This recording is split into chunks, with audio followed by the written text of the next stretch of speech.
Dans un petit village calme, deux amis inséparables, Thomas et Julien, passaient leur journée à jouer ensemble.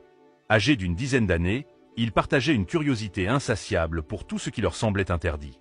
Un jour, alors qu'ils fouillaient dans la chambre du frère aîné de Thomas, ils tombèrent sur une collection impressionnante d'armes blanches, couteaux, dagues et même une épée étincelante. Éblouis, ils décidèrent de jouer avec. Dans leur excitation, ils mimèrent des duels comme dans les films qu'ils avaient vus, riant et criant, l'épée et les dagues en main. Julien, en feignant une attaque dramatique, trébucha. Dans un geste instinctif et maladroit, Thomas riposta, et l'épée qu'il tenait s'enfonça dans le ventre de son ami. Le rire se figea instantanément.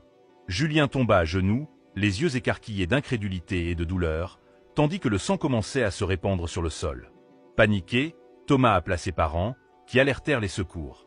Mais le trajet en ambulance fut trop long. Julien rendit son dernier souffle, ses doigts tremblants agrippant faiblement la main de son ami. Les mois qui suivirent furent un cauchemar pour Thomas. Rongé par la culpabilité, il se replia sur lui-même. Mais bientôt, sa tristesse fut remplacée par quelque chose de bien plus sombre.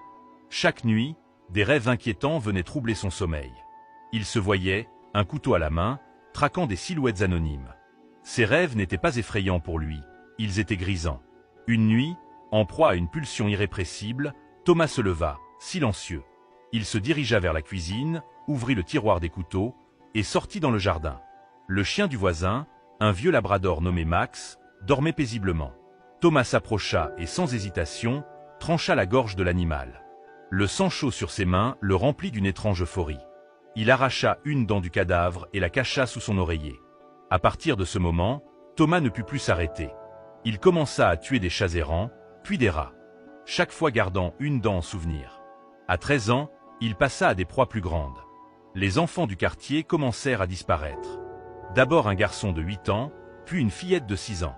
Les policiers trouvaient parfois des traces de lutte, mais jamais de corps. Thomas méthodique faisait disparaître les preuves, enterrant les cadavres loin des regards indiscrets. Sa collection de dents grandissait. Il les nettoyait avec soin et les rangeait dans une petite boîte en métal qu'il conservait sous son lit. À l'adolescence, Thomas perfectionna son article, il apprit à manipuler ses victimes, à choisir des endroits isolés pour commettre ses crimes. Il développa une fascination pour les adolescents de son âge, qu'il voyait comme des défis plus intéressants. Il aimait particulièrement traquer ceux qui se croyaient invincibles, les adolescents confiants, bruyants et arrogants. À 17 ans, il tua pour la première fois un adulte, un sans-abri dans un parc. Ce meurtre lui procura une joie intense, mais il réalisa que les adultes étaient plus difficiles à maîtriser. Cela rendait la chasse encore plus excitante. Les autorités finirent par relier les disparitions. Le tueur, encore anonyme, était surnommé la Fée des Dents à cause d'une étrange signature. Il laissait parfois une dent proprement arrachée sur les lieux du crime. Ce surnom circulait dans la presse et terrorisait le pays entier. À 20 ans, Thomas était devenu un homme froid et calculateur. Deux se délectaient de son surnom. Sa collection, désormais immense, comptait des centaines de dents, chacune soigneusement étiquetée avec la date et le prénom de la victime. Les policiers intensifièrent leurs recherches. Des patrouilles nocturnes furent organisées, des avis de recherche furent placardés dans tout le pays. Les enquêteurs remontèrent une piste grâce à un survivant, un garçon de 15 ans qui avait réussi à s'échapper. Il décrivit un jeune homme avec des yeux vides et une fascination malsaine pour les dents. Thomas sentit Ieto se resserrer autour de lui. Mais plutôt que de fuir, il décida d'embrasser son destin. Lorsqu'il fut finalement traqué par les forces de l'ordre dans une cabane isolée en forêt, il les accueillit avec un sourire carnassier et une boîte remplie de dents étincelantes. Il fut arrêté, mais jamais il ne montra le moindre remords. Lors de son procès, il se contenta de répéter, en souriant: « Je leur ai donné ce qu'ils méritaient.